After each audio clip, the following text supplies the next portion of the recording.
tiesiog, ar jūs pats nemanot, kad vis tik kartais perspaudžiat atsakydamas oponentams? Konkrečiai pasakykite. Tiesiog, jūsų atsakymai kartais būna kontroversiški. To pačio Lino Gocento atveju ten buvo, kad jo vaikus turėtų paimti teisės. Žmogus, kuris deda į internetą kito žmogaus nuotraukas necenzūriniais užrašais ant jos ir ne vieną kartą.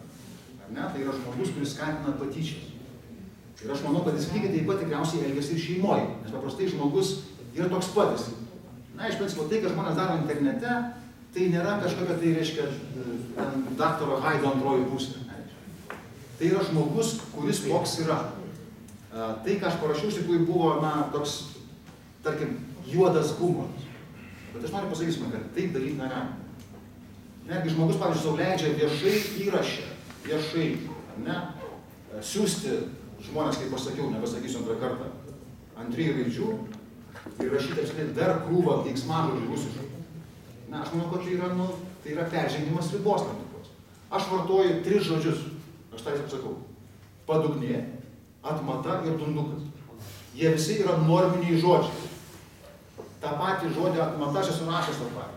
Ta pati etikos inspektoriaus komisija pripažino, kad aš tinkamai naudoju Putinas Ramanauskas. Nes tai yra žmogus deklasuotas.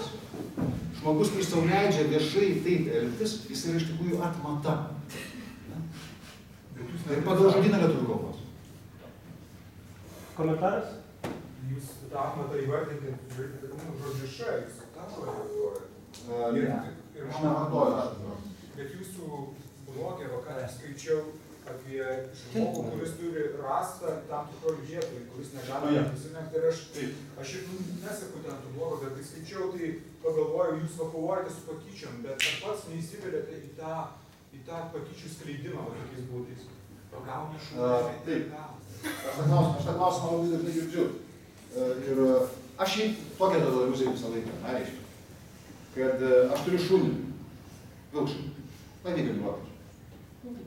Bėgioja pas mane po teritoriją. Ir ten savo reikalus atlieka visą laiką. Reikia surinkti. Aš surinkinėjau savo kieme tos atlikus reikalus, ir paskui išėmėjau. Tai aš lygiai taip pat elgiuosi su tai žmonėm, kurie elgiasi taip su manim. Ir taip darysiu ir toliau. Prašau, toliau nuo Ramanausko, kodėl vyriausybė neviešina, kaip man, kodėl vyriausybė neviešina derybų su Gazprom? Su kuo? Su Gazprom. Mano galva į ten. Mes iš kitos. Todėl, kad irgi, tarkim, tai irgi yra informacinė karo dalis.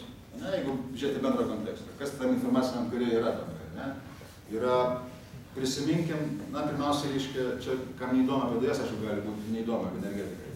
Tai yra 3 paketas, yra atskirimas veiklų, yra arbitražas Švedijoje, yra Europos komisija, kuri turėjo nubausti Gazpromą jau seniai, kur čia sakėm visi, kad viskas, čia Europos komisija iškėtė visą Gazpromą. Ir ko pasibaigė, viskas nieko nepasibaigė. Greičiausiai netruks. Buvo Baroso jų išvada, kad nieko nėra. Kol kas laikėm. Kiek kol visų. Tai gerai, po 10 metų tikiu, sako, kaip bus, tikiu. Žinau, kad šiandien kol kas nieko nėra. Ir terminalas sakysim dujų. Šitam visam kontekste, kalbėti dabar apie Gazpromą ir kainas. Ne. Nes ką be pasakytų, kas dabar vyksta iš tikrųjų? Ką be pasakytų Butkevičius apie darybą su Gazpromu? Ar ne, jeigu, pavyzdžiui, gaus mažesnę kainą, kokia bus reakcija iš konservatorių? Kad pardavė kažką. Kitaip negali gauti kainos mažesnės. Niekaip. Jeigu gaus didesnę kainą, sakys, moka dėrėtis kažkur. Nemoka dėrėtis. Tai nėra šansų. Dėl to aš manau, kad iš tikrųjų Butkevičius jaučia tą ir tą vyriausybę tą jaučia. Ir kol nebus iš tikrųjų tam galutinės kažkokios sprendimo, kaip bus galima pateikti gal prieš rinkimus taip pat lygiai, nepasinaudojus šiandien turimą padėtim kaip vyriausybės vadovą.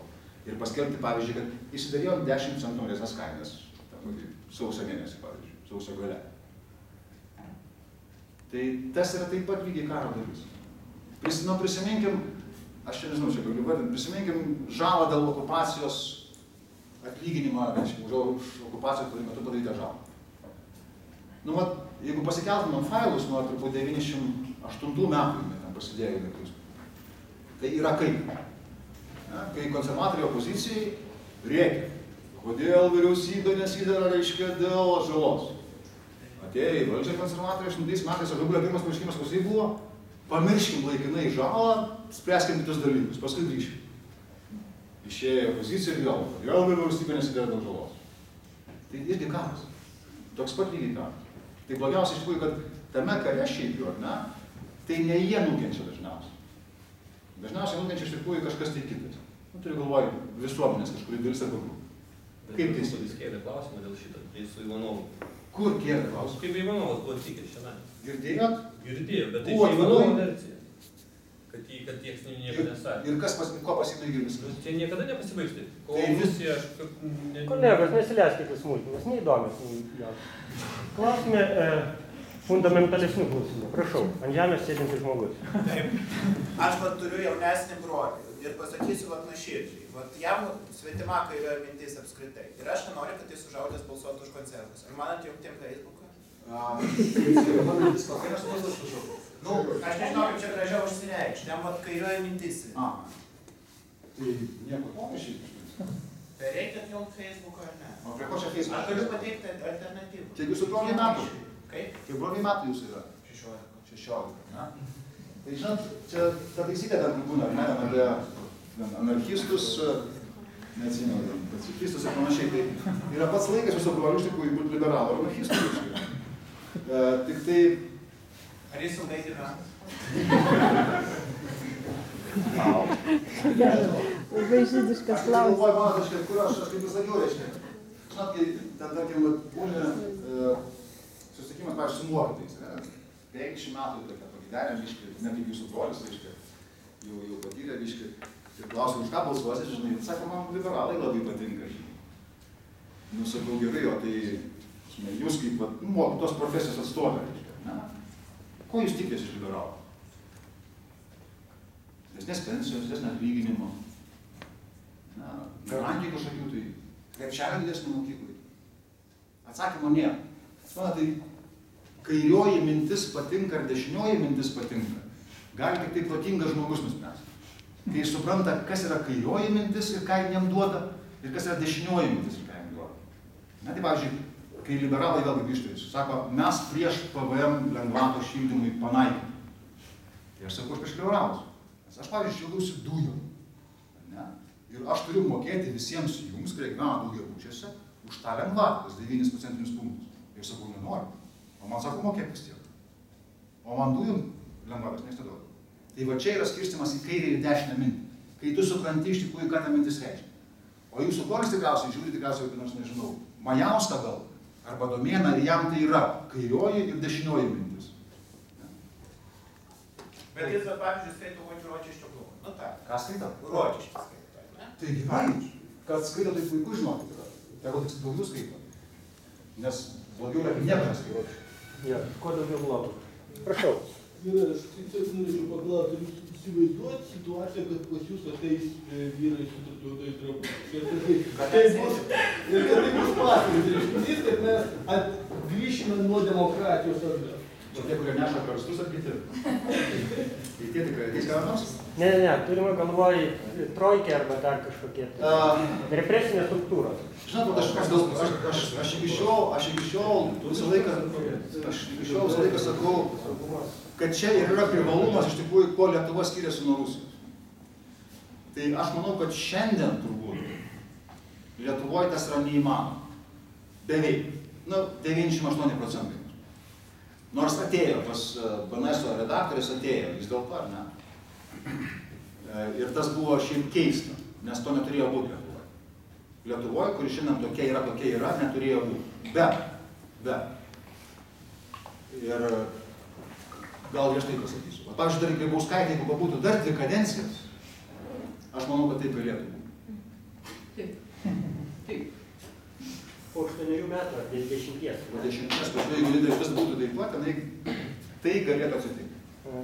Nelabai optimistinė gaida, nebaigsim dar klausimų. Kas dar turime ką, kas neklausė? Tai visi gal neklausė. Tai ką, tada nuostabus nuoširdus dėkui tada? Nu gerai, dar. Turim laiko, dar galime. man tiesiog įdomu, jūs čia labai daug šnekėjote apie dešinėje mintį Lietuvoje, Trolibaną ir taip toliau. Bet čia dešinioji mintis, iš esmės Lietuvoje, politiškai žiūrint. Tai realiai, ką jūs matot iš kairiosios pusės? Žinot, jeigu atvirai, aš nematau nei dešiniosios, nei kairiosios, grinosios. Nes, na, tarkim, dabar iš dalies, jeigu žiūrėsim tai, ką daro dabartinė vyriausybė, ar ne, kuri ten yra, reiškia, nu, tie blogieji, reiškia, darbiečiai, Kremliaus faksistai, vagis, reiškia, ir socdemai, dar ne vagis, reiškia, ne. Bet jeigu žiūrėsim tai, ką jie daro, ar ne, tai yra socdemiška politika. Aš pavardinsiu, ne, MMA didinimas, nuoseklus, yra visiškai socdeminis reiškinys. Visiškai, klasika. Grąžinimas lygos pašalpos didesnės. Klasikinis socdeminis, ką sunaikino, ir mano supratimu žiauriai blogai padarė ana vyriausybė, liberalų konservatorių. Sunaikino iš esmės socialinės apsaugos sistemą. Toliau, tas pats netgi iš tikrųjų PVM lengvato šildymui panaikinimas yra socdeminis dalykas. Nes ką jisai daro iš tikrųjų? Jisai teisingiau paskirsto. Jis atima lengvatą iš tų, kuriems nereikia. Ar ne? Pavyzdžiui, jūs daugiau čia gyvenate. Daugiau čia. Jūs gaunat lengvatą. Už ką? Jūs man už ką? Kokių velnių? Aš negaunu, jūs gaunu. Ne? Aš bedarbis formaliai dabar esu. Tai jie norėjo paimti iš tų, kuriems nepriklauso kaip jūs, ar ne, ir duoti man. Nu, per biudžetą. Tai, ką jie daro, iš principo yra labai socdemiška. Dabar tai, ką sakau, tai, ką daro, reiškia, liberalai su pasiūlymais ant didesnės pašalpos vaikams, ant palyginti PVM šildymą, ten neatsimenu, ką dar pasiūlė, kažką tokį reiškia. Tai yra irgi socdemiška.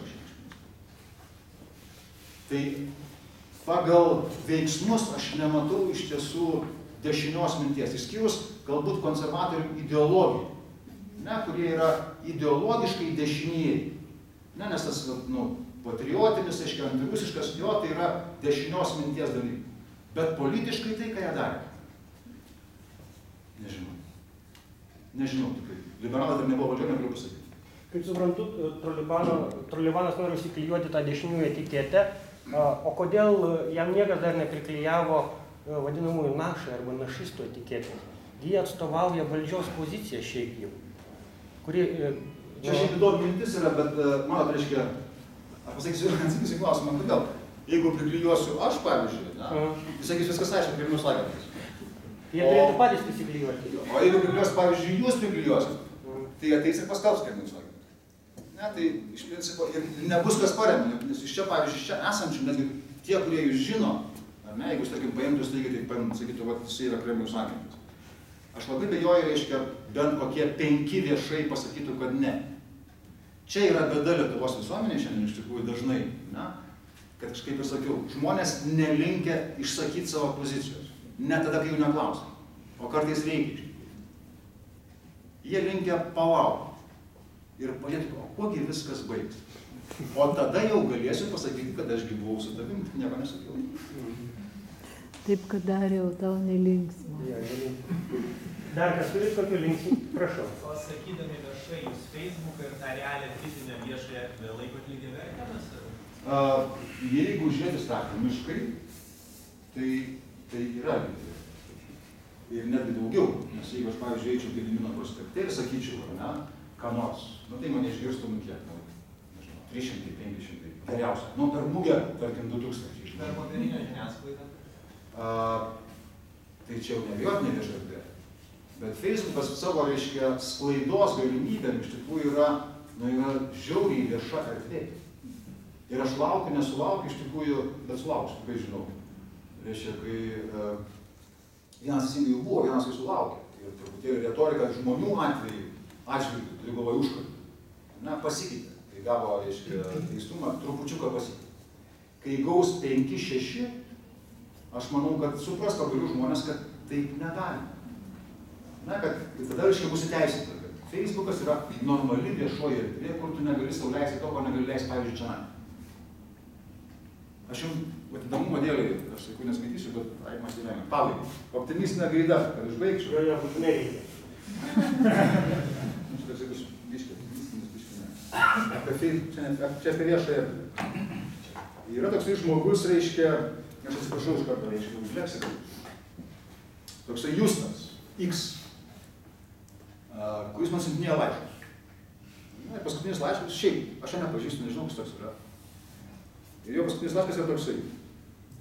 Sveikas, Račinė aborto lieka. Aš vis laukiu, kada tu mane į teismą paduosi, išsigydė. Kaip tokie nesveiki kaip tu iš vis atsiranda, man nesuvokiama. Veik nusigerk šūdę. Va, tai aš galvoju, šiaip žmogus, normalus žmogus, ne, pavyzdžiui, čia atėjęs, niekada nedrįstų dalyko padaryti, nes bijo. Čia galvoja ir Facebook'e galvoja, ne? Ai, gali. A, kas man? Tai vat, mano iš tikrųjų vienas dar iš tikslų, kur aš dar turiu gyvenimą, yra pasakyti jiems, kad negali. Ir aš tą padarysiu. Ką, padėkojame.